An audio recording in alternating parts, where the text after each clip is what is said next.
Assalamualaikum warahmatullahi wabarakatuh. Alhamdulillahirrabbilalamin. Wabihi nasta'in ala umurid dunya waddin.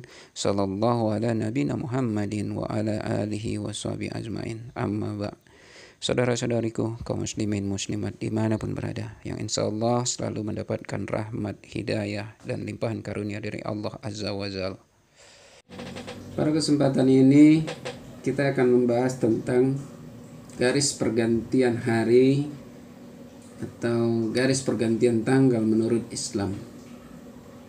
Hal ini dalam rangka untuk menyatukan kalender Islam, menyatukan hari berpuasa, mengawali Syawal, Ramadan dan Syawal, dan maupun Dzulhijjah. Tentu yang pertama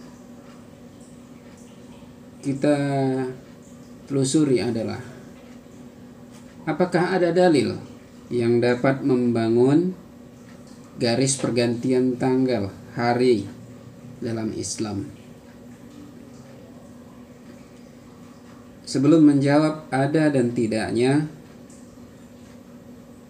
bahwa kajian ini sudah ditulis dalam buku, yaitu Masjidil Haram Menyatukan Kalender Islam, dan di sini dikenal dengan satu nama, yaitu Islamic Dayline, yaitu ISDAL. Bahwa ISDAL ini memang dibangun dengan dalil, jadi tidak semata dengan ilmu pengetahuan. Untuk itu kita perlu melihat dulu beberapa pendapat tentang garis batas tanggal untuk kalender Islam, kalender Hijriah. Karena para ilmuwan Islam berbeda pendapat tentang hal ini. Setidaknya ada 5 pendapat tentang garis tanggal atau garis hari, pergantian hari ini. Yang pertama yaitu menjadikan bumi sebagai satu kesatuan dengan menjadikan batas mengikuti International Deadline atau IDL. Ini sudah disepakati ilmuwan internasional. Yang kedua, membagi bumi atas 2 zona, yaitu zona timur dengan zona barat. Yang ketiga, ini membagi bumi juga dengan 2 zona dengan Islamic Deadline. Namun bedanya ini dia deadline-nya ini dinamis mengikuti penampakan hilal. Baru yang keempat membagi bumi atas 3 zona.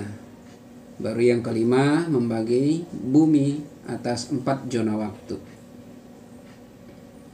Dan masing-masing pilihan itu terus menjalani pengkajian, karena masing-masing tentu membutuhkan waktu dan waktu pembuktian, sehingga bisa terjadi kesepakatan ulama, pemimpin, ilmuwan, dan umat Islam agar keputusan yang diambil dapat diterima dan dijalankan semua pihak dan dapat berjalan dengan baik. Artinya tidak ada yang terabaikan. Namun jika kita kembalikan kepada dasarnya, bahwa diperlukan dalil sebagai dasar bersepakat. Karena kesepakatan juga jika dibangun tanpa dalil akan lemah. Ini yang perlu kita garis bawahi. Lalu adakah dalil tentang garis pergantian tanggal atau hari dalam Islam, atau yang disebut Islamic Dayline atau ISDAL? Hal ini ada disebutkan dalam Al-Quran. Mungkin kita yang sering, saudara-saudara yang pernah membaca surat Al-Kahfi, tenar dengan seorang tokoh dalam Al-Quran, dalam surat Al-Kahfi, yaitu Dzulkarnain. Jadi Dzulkarnain itu melakukan perjalanan ke ujung barat dan ke ujung timur. Di ayat ke-86 beliau melakukan perjalanan ke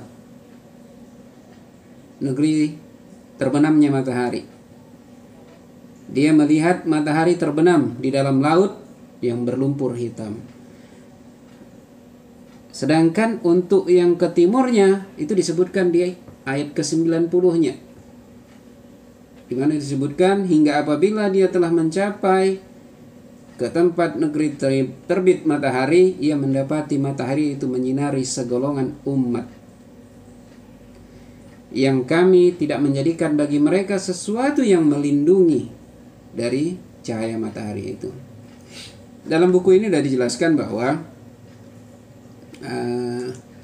Zulkarnain ke tempat terbenamnya matahari di barat ini bersesuaian dengan negeri Alaska, wilayah Alaska. Sedangkan perjalanan ke tempat matahari terbit ini bersesuaian dengan wilayah Kepulauan Kiribati, Samoa, Tokelau, Fiji, dan lain sebagainya yang berada di wilayah timur. Oleh karena itu, garis pergantian tanggal atau hari dalam Islam atau yang kita sebut ISDAL, Islamic Day Line, itu diantara Alaska dan wilayah Kepulauan Kiribati, Samoa, Fiji, dan lainnya. Artinya ini hampir bersesuaian dengan garis International Deadline.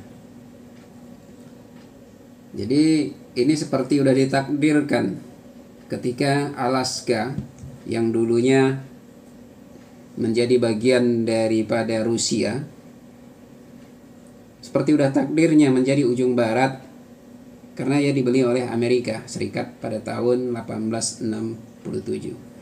Demikian juga pergeseran Kiribati, Samoa, dan pulau-pulau kecil sekitar itu juga mempertegas bahwa mereka sebagai wilayah timur.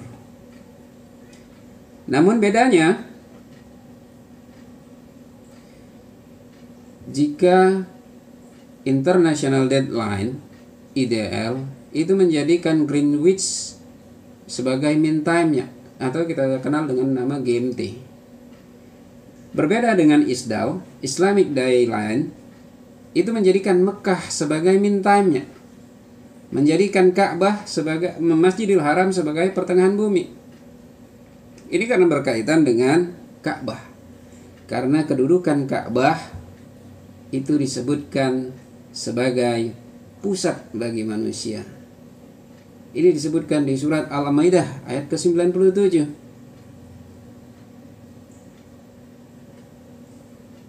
Yaitu yang berbunyi ayatnya, A'udzubillahi minasyaitonirrajim, Ja'alallahu al-Ka'batal baita harrama qiyamal linnas. Allah telah menjadikan Ka'bah, rumah suci itu, sebagai pusat bagi manusia, pusat peribadatan, pusat segala urusan dunia jika ditafsirkan. Jadi perbedaannya di sini, Mekah sebagai mean time. Mean time-nya itu di mana? Bisa kita lihat bahkan secara fakta. Kalau kita melihat pertengahan bumi, udah banyak yang mengupas di dunia sosial media, di website. Ini banyak membahas bagaimana Mekah sebagai mean time. Namun penerapannya dalam untuk menyatukan kalender Islam, ini yang butuh kita harus lebih jeli lagi memanfaatkannya ini. Dan pertengahannya Mekah sebagai pertengahan bumi itu udah tak bisa disangkal lagi. Banyak ilmuwan yang udah membahasnya, dan ini hanya berdasarkan dalilnya. Sedangkan teorinya diantaranya teori golden ratio maupun standar pernikahan umum, bahwa dengan standar golden ratio Mekah udah jadi pertengahan bumi dengan kondisi sekarang, dengan kondisi ideal International Deadline yang ada sekarang. Udah otomatis kita tinggal menggeser sebanyak 3 garis, yaitu sekitar 45 derajat ke arah timur. Jadi 3 jam pergeseran dari Greenwich ke Mekah. Jadi ujung timur itu dapat mencapai plus 13. Dan wilayahnya pertengahannya juga bisa nanti ditambah lagi ke ujung timur Kiribati, Samoa maupun Tekalau. Karena dengan menjadikan Mekah sebagai mean time-nya. Jika demikian berarti Islamic Dayline atau ISDAL ini bersamaan dengan International Dayline IDL. Sehingga bumi menjadi satu kesatuan. Apakah mungkin ruhyat hilal Mekah bisa diterapkan secara mendunia? Karena menjadikan bumi sebagai satu kesatuan. Dan sementara ada dalil yang tidak membolehkan ruhyat suatu daerah digunakan untuk daerah yang lainnya. Untuk komentar hal ini bisa dijelaskan dalam beberapa bagian, karena sebenarnya ini bagian yang tidak terpisahkan dari kajian sebelumnya. Dalam buku secara lengkap sudah dibahas, dalam video-video maupun di web Hikmah 31 secara parsial sudah dibahas tentang hal ini, bahwa subuh adalah awal hari dalam Islam, dan waktu pertengahan adalah waktu asyar, yaitu wusta. Berkaitan dengan maghrib sebagai awal hari, sebagaimana yang umum kita lakukan selama ini, maka ini berkaitan dengan kalender Yahudi, waktu awal Yahudi yang menjadikan maghrib sebagai awal hari, bahwa ada potensi kita bertasyabuh dengan ahli kitab, yaitu umat Yahudi. Begitu juga dalil yang membangunnya tidak dapat dikatakan tegas menjadikan maghrib sebagai awal hari. Malah justru dalil-dalilnya bisa menguatkan subuh sebagai awal hari. Lalu apa hubungannya dengan hal ini? Subuh sebagai awal hari dan wusta pertengahan, yaitu di waktu asar, jika dikaitkan dengan ISDAL, Islamic Dayline, maka ketika di ujung timur waktu subuh, maka waktu yang bersamaan di Mekah itu adalah waktu asyar. Begitu juga sehingga ketika maghrib di Mekah akan bersamaan dengan menjelang subuh di timur atau waktu subuh. Maka dengan kondisi ini, maka negeri di ujung timur masih dapat menunggu pengumuman hasil ruhyat kota Mekah, yang kemudian biasa diputuskan oleh Mahkamah Agung Arab Saudi. Dan jika pun terlambat, itu sedikit, bisa mengambil sunnah Nabi bahwa beliau sering berpuasa dan bersahurnya itu setelah sholat subuh. Sepanjang belum terbit matahari masih boleh. Dan ini juga sudah dibahas dalam video maupun di web Hikmah 313. Bahwa beliau bersahur bersama Bilal, Huzaifah disebutkan. Dan ada pun dalil yang tidak membolehkan ruhyat satu daerah digunakan untuk daerah yang lain, ini harus dibaca lebih mendalam. Tidak boleh kita menjadikan dalil ini terpisah dengan dalil yang lain, karena memang benar tidak membolehkan, tapi tidak bolehnya itu seperti apa? Memang Madinah tidak boleh menggunakan ruhyat daerah yang lain, karena Madinah itu lebih utama. Dalam hadis itu disebutkan perbandingan antara hilal negeri Syam akan digunakan ke Madinah. Ini yang nggak boleh. Tapi ruhyat Madinah boleh digunakan untuk yang lainnya.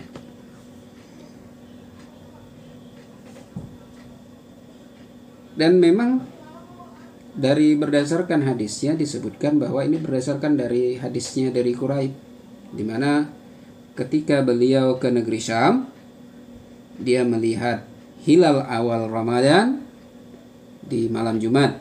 Kemudian beliau kembali ke Madinah. Dan ketika di Madinah, beliau bertemu dengan Ibnu Abbas radhiyallahu anhu bahwa di Madinah masih berpuasa karena melihat hilalnya di malam Sabtu. Sehingga umat Islam di Madinah masih tetap berpuasa. Sehingga Quraisy pun bertanya kepadanya, "Tidak cukupkah bagimu untuk mengikuti ruhyat Muawiyah dan puasanya?" Artinya ruhyat di negeri Syam. Lalu Ibnu Abbas pun menjawab, "Tidak, beginilah Rasulullah SAW memerintahkan kami." Ini banyak hadisnya, termasuk di dalamnya di Sahih Muslim. Bahwa hadis ini menyebutkan bahwa mencukupkan berpuasa berdasarkan hilal Madinah. Karena kalau kita kembalikan kepada ayat yang tadi, ya memang ada keutamaan wilayah Madinah, tidak boleh mengikuti negeri Syam. Sedangkan hilal negeri Mekah bisa dirujukkan menjadi rujukan semua negeri berdasarkan keutamaan wilayah. Sebagaimana tadi sudah disebutkan di surat Al-Maidah ayat 97. Allah telah menjadikan Ka'bah, rumah suci itu, sebagai pusat peribadatan, urusan dunia bagi manusia. Begitu juga dari masjid yang ada di tempat itu. Kalau kita bandingkan di Mekah, Masjidil Haram, di Madinah, Masjid Nabawi, di negeri Syam, Masjidil Aqsa. Jika kita bandingkan sholat di Masjid Haram, Masjidil Haram itu 100.000 kali. Baru di Masjid Nabawi 1000 kali. Di Masjidil Aqsa dalam riwayat disebutkan 500 kali. Jadi dari hal ini bisa dilihat dari keutamaannya. Dan terlebih dalam perkembangan teknologi dan komunikasi saat ini, bahwa sudah memudahkan bagi kita sehingga ruhyat Mekah itu bisa langsung diterima umat Islam meskipun dia sedang berada di ujung timur bumi. Sehingga tidak terkendala untuk menunggu hilal Mekah. Banyak keutamaan yang bisa kita lakukan ketika kita menunggu hilal Mekah. Bisa terciptanya persatuan, satu hari satu tanggal di seluruh dunia. Seluruh dunia satu hari mengawali hari di bulan Ramadan, Syawal dan Zulhijjah. Dan memang juga Rasulullah SAW ketika mendengar atau melihat hilal, itu berita disampaikan kepada umat, diumumkan, dan kadang beliau memerintahkan Bilal untuk menyampaikannya. Begitu juga ketika masuk Syawal, ada pengumuman. Dan media sosial, komunikasi yang memudahkan ini bisa memudahkan untuk menyampaikan itu. Sehingga daerah tidak terbebani lagi, bahkan daerah-daerah yang di ujungnya masyarakatnya masih kecil, cukup menunggu hilal Makkah tanpa dia harus melihat hilal. Seperti di Indonesia, ini bisa jadi penghematan anggaran karena tidak melakukan hilal lagi. Cukup Amirul Mukminin atau pemimpin di Indonesia itu menyambung berita dari Mekah, kembali menyampaikan kepada umat Islam di Indonesia. Maka insya Allah akan terwujud persatuan umat Islam dalam mengawali hari bulan Ramadan, Syawal dan Zulhijjah. Termasuk insya Allah kalender umat Islam juga akan bersatu, akan lebih mudah. Karena ketika ruhyat saja bisa menyatukan, apalagi dengan sistem hisab, sistem imkanu ruhyat dan lain sebagainya, itu akan lebih mudah bersatu. Karena yang menjadi kendala selama ini adalah ruhyat. Dan ruhyat bisa bernyatukan, apalagi yang lain. Apapun metodenya, insya Allah ini bisa terwujud. Mudah-mudahan berkah dan bisa menjadi rekomendasi kita untuk mempersatukan umat Islam melalui kalender Islam dunia.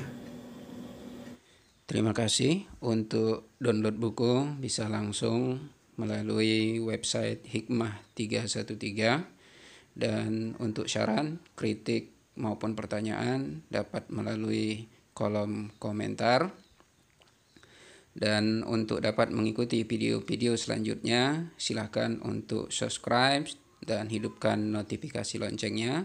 Billahi taufiq wal hidayah. Assalamualaikum warahmatullahi wabarakatuh.